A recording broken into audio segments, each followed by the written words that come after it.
Now the third property we have is the reaction with halogen. So we have seen in this group that element react with halogen like fluorine, chlorine, bromine or iodine, forming the respective halides.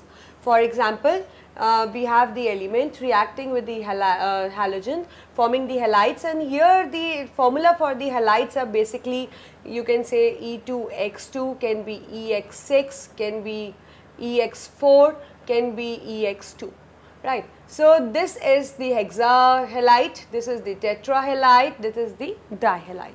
So for example, we see like and if we talk about the stability of the halides, we know that fluorine is more stable, chlorine is less than that, bromine is less and iodine is least. So we see that first we will talk about hexahalides. Hexahalides means of the formula EX6.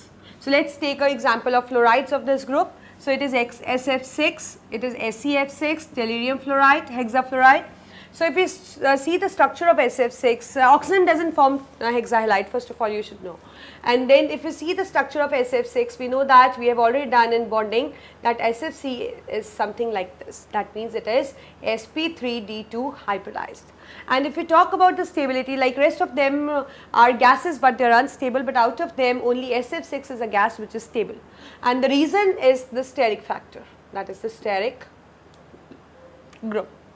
The next we have is tetrahalides. We know that tetrahalides is 4. So let us see fluoride of this group. We see that is SF4, SEF4, tellurium tetrafluoride, like this. So if we talk about the states, this is gaseous and colorless, this is liquid and this is solid. That means down the group force of attraction is increasing. You should have to keep this in mind that in this group, when we are moving down, most of the time the force of attraction is increasing, whether it was oxide, whether it was hydride, the force of attraction was somehow increasing, not in the hydride, in the oxide and the halides. If you see the structure for SF4 or any of them, it is trigonal bipyramidal, one lone pair, like this, trigonal bipyramidal, F. So we will write F like this. And if actually if we talk about SF4 particularly, it can hydrolyze very fast.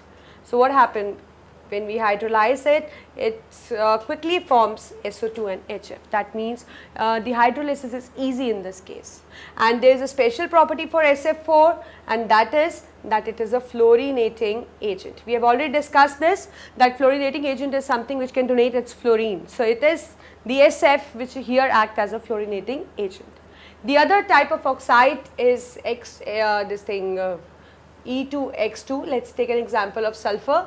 Let us this S2F2, S2Cl2, S2Br2, likewise we can have many. So here we are talking about only sulfur. You can do in for a case of selenium or tellurium, anything, means any member from the family. So we see that these kind of halides actually undergo disproportionate reaction.